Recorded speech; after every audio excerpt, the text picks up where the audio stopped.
Okay, I want you to close your eyes and I want you to imagine a beautiful evening, just peaceful. You can smell the savory aroma of the evening's main course. Is that a hint of vanilla? Is that a cake in the oven baking? You hear the words, "Dinner's ready," and you can't get to your seat fast enough. Everything looks perfect, and you are just about to put a forkful of food in your mouth when you hear one click, two click, three click, and a cloud of smoke hits you in the face. You abruptly open your eyes, and smoke is just coming non-stop. Clouds of smoke hitting you in the face. You frantically look around. Is something on fire? Your mind is spinning. Is it the table? Is it the couch? Oh no, the kitchen. Then you look over at the end of the table, and to your dismay, your 3-year-old little girl is sitting at the end of the table, puffing on her cigarette, and there's nothing you can do about it.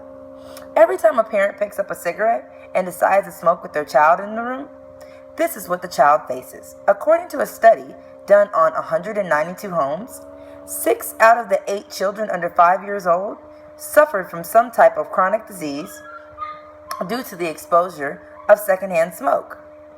These little children are unable to sit at a table or ride in a car and voice their opinions on the harmful effects of secondhand smoke. So what are we going to do about this? That is the question I need you to ask yourself. We need to take a stand and prohibit parents from smoking around their children. A child is sitting in their high chair, just trying to enjoy supper time. Just a tranquil moment. Just some personal, peaceful time with their parent. But it's interrupted by the horrendous effects of exposure to secondhand smoke. It has been estimated from co-time measurements that the total nicotine dose received by children whose parents are smokers is equivalent to that child smoking 60 to 150 cigarettes a year. Co-time is the major metabolite of nicotine and can be found in plasma, saliva, and urine of exposed individuals. Intellectual disabilities in children and secondhand smoke were linked together in a study that was done. In the study, it was found that 50% of the children who had intellectual disabilities had been exposed to secondhand smoke in their home. Journal of Intellectual Disabilities Research. Parents have to see the harmful effects of smoking and what it does to children. In 2004, worldwide exposure to secondhand smoke was estimated to have caused 603,000 deaths. 28% of those deaths were from children. Cigarette smoke contains all types of harmful chemicals that have hazardous effects on the organs within the body. There are over 40 cancerous things that are found in cigarettes.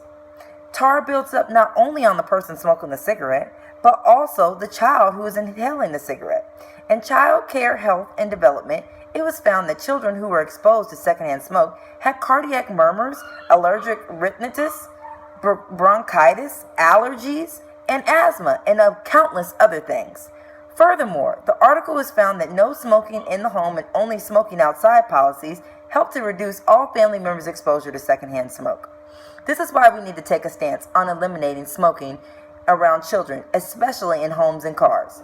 Children with intellectual disabilities who have been exposed to secondhand smoke end up experimenting with smoking themselves by 11 years old. Journal of Intellectual Disability Research. Passing a law that does not allow smoke around children will give the biggest impact.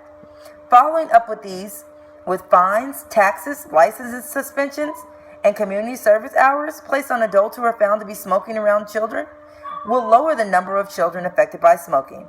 It may even urge more adults to quit smoking altogether. This could help prevent other people from being subjected to secondhand smoke too. Children are more likely to become smokers themselves from having parents who were smokers. The damage that is done to children from secondhand smoke is severe. The underdeveloped organs are affected tremendously by something they cannot control. We have to join together and put a stop to these innocent children's bodies and life expectancies being tainted by selfish adults who are craving a puff of a cigarette. Smoking is much harsher on little children.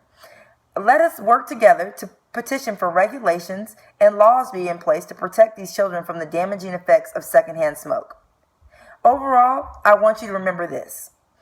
Every 6 seconds, somebody dies from smoking.